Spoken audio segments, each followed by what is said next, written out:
Jadi beberapa waktu yang lalu gue bikin video tentang gimana caranya gue ngebuat materi stand up komedi. Nah sekarang gue mau bikin lanjutannya karena banyak banget yang nanya ke gue kok cuman segitu, pengen minta yang lebih detail. Kali ini gue mau ngomongin teknik-teknik dalam stand up komedi. Nah sebelum lo nonton video ini ada baiknya lo lihat video gue yang sebelumnya karena di situ gue ngasih konsep dasarnya yang kalian harus pahami, yaitu setup dan punchline. Kalau udah tahu konsep itu akan lebih gampang untuk memahami teknik-teknik stand up comedy yang akan gue sampaikan berikut ini.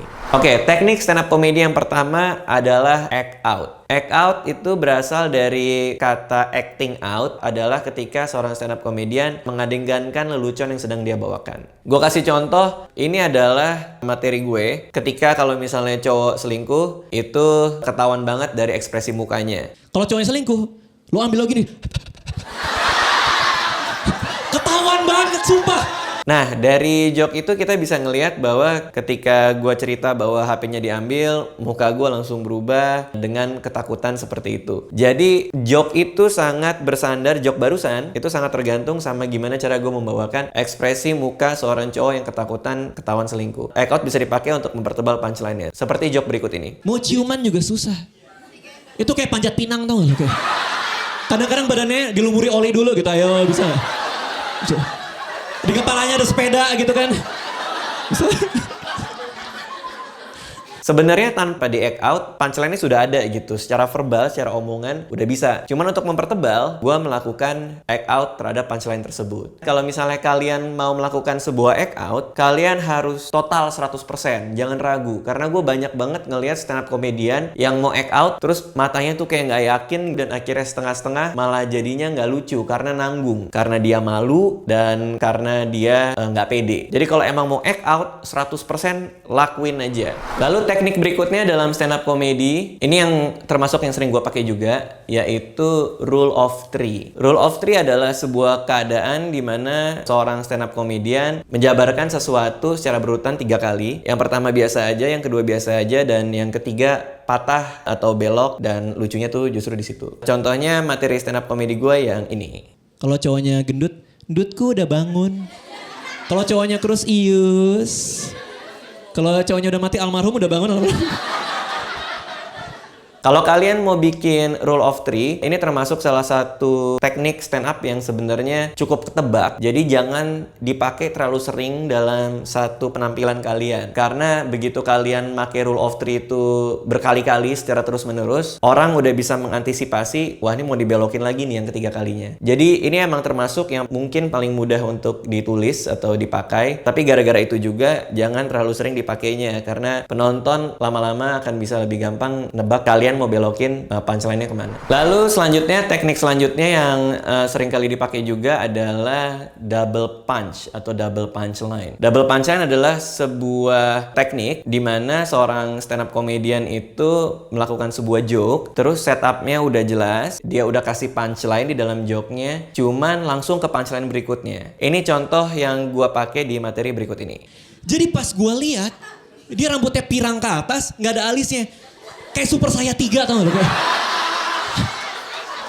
Son Goku gue bilang. Kamehameha dibilang.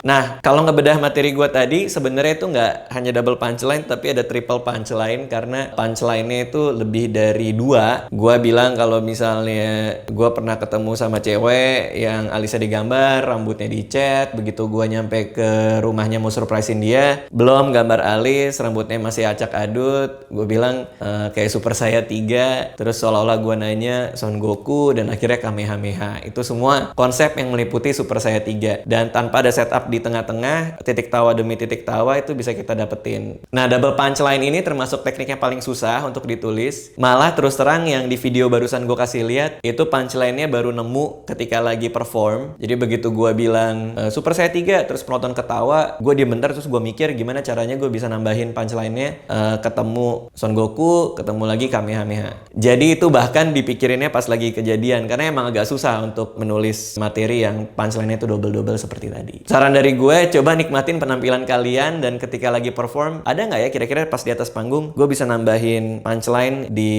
joke yang mana. Teknik berikutnya adalah hiperbola, yaitu melebih-lebihkan sesuatu. Biasanya ini sangat dekat sama act out, karena act out juga cenderung untuk ke arah lebay. Hiperbola termasuk paling sering gue pakai dalam menyusun sebuah joke, karena buat gue itu lumayan mudah gitu untuk ngebelokin ke arah hiperbola. Contohnya di materi gue yang berikut ini. Ngeliatin gue, terus gue ngeliat matanya, dia ngeliatin gue, uratnya keluar semua. Dia ngomong, satu tarikan napas. Goblok lo! Gua kadang juga bikin sebuah hiperbola dari sebuah setting. Jadi situasinya juga gua lebih-lebihkan. Kayak materi gua berikut ini. Lo jalan ke mall, ada cewek cantik lewat, lo nengok, langsung dibelokin, lihat apa. Temen gue ada satu begini dipatahin lehernya. Seni dari menggunakan hiperbola ini adalah untuk membuat sebuah adegan atau sesuatu yang lebay, sehingga ngebuat penonton tuh ngerasa kalau adegan itu bener-bener ada, itu bisa lucu banget gitu. Jadi nggak semua hal bisa dihiperbolakan, dan kadang-kadang untuk menyampaikannya kita perlu ekspresi seakan-akan itu beneran gitu. Nah, penonton akan ketawa karena ngerasa kita, kalau mikirnya sampai sejauh itu sih, kalau lebay banget gitu. Kalau kalian melakukan sebuah teknik hiperbola tapi ekspresinya kayak ngelawak gitu, bilang bahwa ini lucu, malah justru nggak berfungsi. Karena emang kesannya kalian emang mau melawak. Ingat peraturan dari stand up comedy, yang paling pertama adalah don't try to be funny. Jangan berusaha untuk ngasih tahu kalau kalian lucu. Nah, ini termasuk yang favorit gue juga nih, teknik ini nih. Namanya heckler handling. Gue jelasin satu-satu ya. Heckler adalah orang yang kalau kita lagi stand up, terus dia mau ngacoin dengan cara nimpal-nimpalin gitu, bikin konsentrasi lo buyar. Itu namanya heckler. Biasanya kalau lagi stand up di cafe atau apa, suka aja ada orang kampret yang teriak gitu, misalnya bikin lo jadi konsentrasinya buyar atau jadi nggak asik gitu. Itu namanya heckler. Handling adalah cara kita menghandle heckler itu atau menanggapi heckler itu. Nah, butuh pengalaman emang supaya ketika ada kita lagi stand up terus orang nyeletuk dan kita bisa nanggepin dengan benar. Tapi gue paling suka adalah ketika seorang heckler itu nyeletuk di antara penampilan kita malah bisa membuat celetukannya tuh bagian dari materi secara spontan atau improvisasi. Berikut yang gue lakuin pas gue lagi bikin show yang ada di YouTube ini, ada satu momen dimana ada orang nyeletukin joke gue. Nah, lihat ini. Asam mematikan gitu loh. Pernah ngerasain? Iya, gue pernah ngerasain ini. Pernah banget gue ngerasain, gue lagi naik angkot, bang boleh mood nggak? Nah, ini pas gue lagi stand up, gue ngomongin makanan yang gak enak, kayak sari ketek supir angkot, terus ada yang teriak, gue nggak tahu dari arah mana, terus bilang pernah ngerasain ya gitu. Terus mungkin kalau orang-orang lain biasanya kesel, terus ada yang heckler handlingnya tuh langsung ngata-ngatain hecklernya, tapi kalau gue biasanya memilih untuk apa yang diomongin gue jadikan joke baru aja gitu. Akhirnya ketika dia bilang pernah ngerasain ya, terus gue langsung mikir saat itu juga spontan gitu, iya benar, gue pernah ngerasain, dengan sarkastik gitu ya, gue pernah ngerasain ngemut ketek supir angkot, gue act out kan segala gitu ya. Jadi menurut gue itu cara yang paling asik gitu ya, cara paling seru untuk nanggepin heckler atau orang yang ngerecokin lo dengan menjadikan omongan dia ke dalam materi lo. Gue jadi ikutan menjadi bagian dari bahan. Oke, teknik stand up comedy berikutnya yaitu riffing. Riffing itu secara harafiah sebenarnya adalah untuk berimprovisasi di tempat dengan mengandalkan keadaan sekitar kita. Cuman dalam konteks stand up comedy terutama di Indonesia, riffing itu lebih sering diartikan sebagai berinteraksi dengan penonton, terutama dengan cara ngeledekin penonton tersebut. Di penampilan stand up gue pernah melakukan riffing. Jadi waktu itu gue lagi stand up, gue lagi ngomongin jomblo, dan abis itu gue ngeliat ada satu bapak-bapak sendirian gitu, duduk di pojokan tuh, dan dia cuman senyum-senyum doang. Langsung gue riffing, gue ledekin dia. Bisa dilihat dengan contohnya kayak gini. Ada yang jomblo, tunjuk tangan aja, tunjuk tangan. Pura-pura aja, pura-pura enggak. Yang bapak ini tunjukkan, saya jomblo. Saya jomblo 3 kehidupan Mas Radit. Mati hidup, mati masih jomblo Mas. Riffing yang baik adalah jangan terlalu kasar, tentu saja nggak sara, dan kalau bisa jangan ledekin sesuatu yang dia nggak bisa ubah, kayak fisiknya dia punya kekurangan atau dan lain-lainnya. Tapi coba ke konsep-konsep yang dia bawa. Misalnya kalau kayak gue, dia orang tua sendirian di tengah-tengah anak muda lagi ngomongin jomblo gitu, itu yang gue riffing, itu yang coba gue angkat dari dia. Biasanya kalau stand up komediannya mungkin masih pemula, kadang-kadang ada penonton yang nggak rela di riffing, apalagi kalau riffingnya kasar banget gitu dan malah jadinya berantem. Jadi jangan sampai terlalu kasar itu. Mungkin bagi stand up comedian lain yang udah punya nama atau udah lebih besar, penonton malah justru senang kalau di riffing. Jadi mungkin itu yang harus diperhatikan kalau kalian mau masukin riffing dalam bagian stand up comedy kalian. Oh, dan yang paling penting adalah riffing hampir selalu dilakukan secara improvisasi on the spot, jadi nggak dipersiapin. Tapi gue juga kenal beberapa teman yang memang mempersiapkan beberapa cara riffing gitu. Misalnya kalau ada orang yang kayak gimana di penonton, dia akan ngeluarin riffingan seperti itu. Dan itu menurut gue sah-sah aja.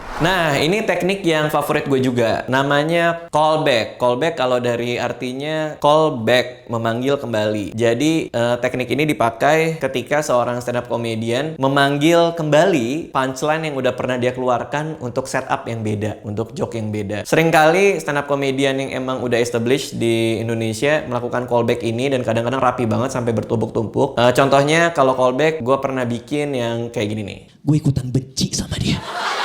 Miskin.